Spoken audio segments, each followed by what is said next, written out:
Salve, salve galãs e galoas! Finalmente tivemos o primeiro grande debate entre os presidenciáveis de 2022. E, infelizmente, foi um porre. Até porque o brasileiro que esperava um início eletrizante entre Lula, Ciro e Bolsonaro teve que segurar a emoção e se contentar com um começo tão empolgante quanto expelir pedras dos rins, com Soraya Tronic e Felipe Dávila respondendo sobre como equilibrar as contas públicas e atender às demandas sociais, garantindo responsabilidade fiscal. Foi foda. Bom, papo de comadres que terminou com Soraya defendendo a famigerada proposta de imposto único do Marco Sintra que existe há 50 mil anos. O aerotrem dessas eleições. Aliás, saudades de Levi Fidelix, que nesse momento deve estar fazendo o curso do Olavo junto com o Major Curió. As coisas passaram a esquentar aos poucos, principalmente quando Simone Tebet e Bolsonaro foram perguntados sobre o que pretendiam fazer para pacificar o país e as instituições. A Tebet começou dando uma peitada no excrementíssimo e o acusando de colaborar com a instabilidade política e social no Brasil. Bolsonaro, no entanto, escapou pela tangente e mais uma vez culpou um suposto ativismo judicial do STF pelo mau momento do país. Longe de mim ser defensor fervoroso do STF. Mas se de um lado a gente tem Zé Trovão, Sarah Winter, Daniel Silveira, Bob Jeff e Oswaldo Eustáquio atacando o Supremo, a escolha sobre qual lado me parece mais razoável não é tão difícil. A etapa de confronto direto começou com o evento mais esperado da noite, mas que não empolgou. Lula versus Bolsonaro. Se bem que, nos bastidores, embates encabeçados por André Janones contra toda a ralé da direita estavam bem mais divertidos e geravam baixaria de altíssima qualidade. Bolsonaro perguntou pro Lula por qual motivo ele pretende voltar ao poder após dar uma série de informações incorretas e imprecisas sobre as gestões petistas. Lula rebateu os dados elencados por Bolsonaro de uma maneira morna e alertou que são mentirosos e que seu governo investiu em transparência e em uma mega estrutura de combate à corrupção, trunfo que ele já havia explorado no Jornal Nacional. Bolsonaro deu sua tréplica se valendo da delação do Palocci, que foi obtida sob coação do MP na Lava Jato. Além disso, citou o mensalão e acusou o governo de ter sido o mais corrupto de todos os tempos. Mal no debate, Lula perdeu a chance de reverter o quadro e explorar o orçamento secreto, a rachadinha, a compra de vacinas feitas em fundo de quintal, o tratoraço, os pastores da propina, a aliança do Salles com os madeireiros. O que não falta é pauta para expor a podridão do governo Bolsonaro. Mas o que ele preferiu fazer? Elencar que foi em seu governo que a Petrobras cresceu e teve ganhos sociais e econômicos e mais uma série de conquistas e que esse sim é o legado do seu governo e não a corrupção. Terminou afirmando que Bolsonaro está destruindo o Brasil e mentindo, mas de uma forma meio vaga, né? O país que eu deixei é um país que o povo tem saudade. É o país do emprego, é o país em que o povo tinha o direito de viver dignamente de cabeça erguida nesse país. E esse país vai voltar. Depois disso, Ciro questionou a fala do Bolsonaro sobre não existir fome no Brasil. Preso eternamente em 2020, ele novamente criticou o isolamento social e afirmou que tentou ajudar necessitados na manutenção dos empregos e que o Brasil está crescendo como nunca. Defendeu ainda os auxílios emergencial e Brasil, que seu governo foi rigorosamente contra no início, e reforçou que os números sobre a fome são exagerados, né? Verdade, as pessoas fingem ter fome apenas para abalar o governo do mito. Essa galera que mora embaixo da ponte, fica pedindo comida em padaria, costuma ser muito dissimulada mesmo. Aí o Ciro rebateu a fake news e disse ser um absurdo Bolsonaro não saber números básicos sobre a fome no país. Com muito pouco a perder e com a chance de ganhar o eleitorado feminino indeciso, a Tebet assumiu a tarefa de atacar o presidente e começou apontando o descalabro e a insensibilidade do Bolsonaro na crise da Covid. Para concluir, prometeu que vai decretar estado de calamidade na saúde para liberar créditos e investimentos para a área. Tebet e Soraya, representando Mato Grosso do Sul, também fizeram algumas dobradinhas contra o Jair. Soraya Tronic, do União Brasil, conseguiu nos proporcionar entretenimento de qualidade no segundo bloco, quando ela, indiretamente, chamou Bolsonaro de tchutchuca e de miliciano, ao pedir reforço na sua segurança após criticar o presidente. Soraya, se em 2018 você estava ao lado do cara, hoje com certeza se arrepende dessa enorme burrice, né? Nada como quase perder o fígado após confiar no uso exagerado de cloroquina para combater a Covid. Ao menos evitou morrer pela causa, né? Não é por menos que no retorno do terceiro bloco, Bolsonaro perdeu o controle com uma pergunta de Vera Magalhães para Ciro Gomes a respeito de campanhas de vacinação e fake news espalhadas na pandemia. Os comentários seriam de Bolsonaro, que após a fala do pedetista, disse que a jornalista dorme pensando nele.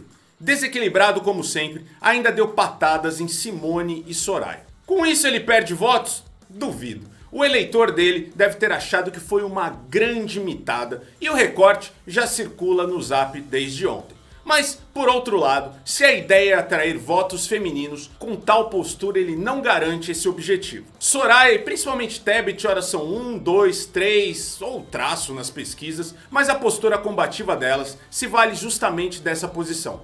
Inclusive Soraya tem um desafio de fazer com que o seu passado bolsonarista seja apagado. E é inegável que Tebet tinha como único objetivo mostrar quem era ela e não repetir o erro da terceira via e seus antecessores, que se apresentavam como uma espécie de bolsonarismo sem Bolsonaro. Um caminho que o eleitor não quer. Quem não propor candidatura de direita bem diferente da do Jair não vai conseguir herdar esse espaço em 2026. E por enquanto, Simone tem se saído bem nesse objetivo. Soube antagonizar com Bolsonaro e criticar Lula sem partir para a baixaria. Sem fazer juízo de valor sobre as propostas, Tebet conseguiu brilhar nesse debate. Uma preocupação para Ciro Gomes, já que disputam o mesmo eleitorado. E Ciro ainda vacilou no momento estratégico, quando Bolsonaro decidiu perguntar para ele, um homem, a opinião dele sobre as políticas do governo voltadas às mulheres. Governo Bolsonaro, claro, né? Ciro resgatou aquela declaração do presidente, chamando a filha de fraquejada. E Jair lembrou da vez que Ciro disse que o melhor papel da esposa dele era dormindo com ele. Mas para Ciro, vale citar o esforço de evitar a pecha de destemperado, ao dizer que suas diferenças com Lula e os demais candidatos não eram pessoais, apenas técnicas e pragmáticas, e permanecer sereno durante todo o programa, Ciro ganhou um fôlego aí na campanha, né? Para falar da estratégia de Lula, precisamos falar do Bolsonaro. Bolsonaro veio pronto para antagonizar com Lula, tanto que insistiu em chamá-lo de ex-presidiário algumas vezes. O Lula poderia até rebater chamando o cara de futuro presidiário, mas evitou polêmicas e chances do Bolsonaro falar mais com direito de resposta, né? Hoje a campanha aposta principalmente no antipetismo de resultado.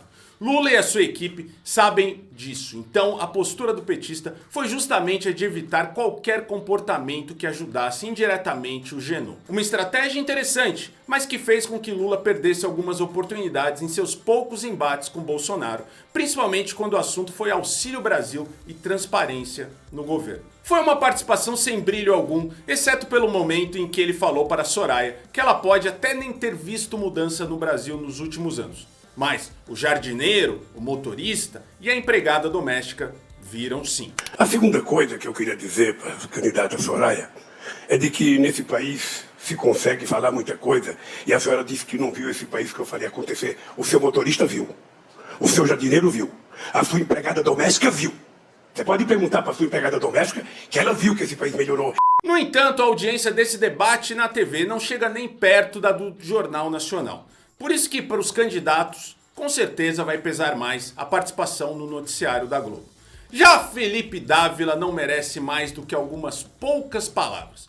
Um típico candidato do Partido Novo que confia que deixar o país nas mãos da iniciativa privada resolveria qualquer mazela histórica do Brasil. Pergunta séria, ele vai fazer o que como presidente? O candidato ficou muito perto de prometer privatizar o Palácio do Planalto, a cadeira da presidência, e tornar o presidente um cargo mais parecido com o de um CEO de startup. Aliás, eu fiquei com medo de ser privatizado enquanto eu assisti. Por fim, o Bolsonaro não ganhou e não perdeu muito. Mas o surto misógino que teve com Tebet, Vera e Soraya vai custar caro e poderá ser bem explorado.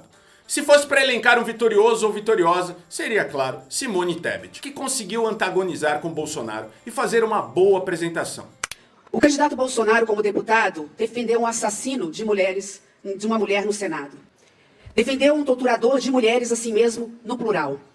Votou contra os direitos das empregadas domésticas, votou contra o contrato de trabalho e os direitos trabalhistas das mulheres. Ameaça jornalistas, comete misoginia, agride as mulheres brasileiras. Eu mesma já fui vítima, repito aqui, de violência política de seus ministros. Eu quero de forma bem objetiva não voltar na questão do robô, que não me intimida, dos recortes de fake news que são divulgados a todo momento, inclusive sobre a minha candidatura. Mas a pergunta é bem objetiva. Candidato Bolsonaro, por que tanta raiva das mulheres? Isso no debate mesmo, porque nos bastidores, quem causou foi André Janones, né? O candidato a deputado federal pelo Avante de Minas Gerais chegou muito disposto a brigar. E mesmo que o oponente não tivesse na pegada de confronto, isso não era suficiente para desanimá-lo. Vira onda, bate aqui pra cena, sem provocar também. Vagabundo, capitão do mato desgraçado. Você é um vagabundo, eu tô te falando. Tô pensando em nome de todos os negros, seu vagabundo. As intervenções de Janones foram exageradamente caricatas, mas eu não posso deixar de elogiá-lo por ter peitado as figuras mais nefastas da extrema-direita que estavam reunidas no auditório na emissora paulista na noite do dia 28. A lista de adversários do cara inclui Ricardo Salles, Sérgio Camargo, Nicolas Ferreira e Adrilles Jorge. O mínimo que eu espero dele ao se encontrar com essas figuras é muito escândalo e baixaria. E nisso o parlamentar não decepciona. Não à toa, o cara confessou em vídeo que foi ele quem provocou toda a treta. Eu não tinha a menor dúvida disso. O personagem construído pelo Janones não vai perder uma oportunidade de criar cenas lamentáveis para a campanha. E isso é o maior entretenimento gerado no pleito de 2022 até agora. Vou contar aqui para vocês em primeira mão o que eu falei que gerou toda essa confusão e que tirou o ex-ministro Ricardo Salles do sério. Eu confesso para vocês que eu tive minha parcela de culpa. Uma vez que eu cheguei nele, cara a cara, disse a ele ali ao pé do ouvido que eu ia plantar uma árvore na porta da casa dele. Foi isso que gerou toda a confusão. E se você chegou até aqui, gosta do nosso canal, sabe que a gente precisa muito do seu apoio. A gente está brigando com gente bilionária, com o sobrinho do presidente e com emissoras que dizem que não vão dar strike nas nossas transmissões e acabam dando strike, né, dona Band? Muito obrigado por ter derrubado a nossa live ontem, sendo que o seu diretor de jornalismo falou que a retransmissão era livre. Né? Aqui no primeiro comentário a gente tem os nossos apoios. Dê uma olhada aqui, por favor, principalmente no Apoia-se, que é o melhor dele. Tira só 13%, a partir de R$5 você pode colaborar com a gente todo mês.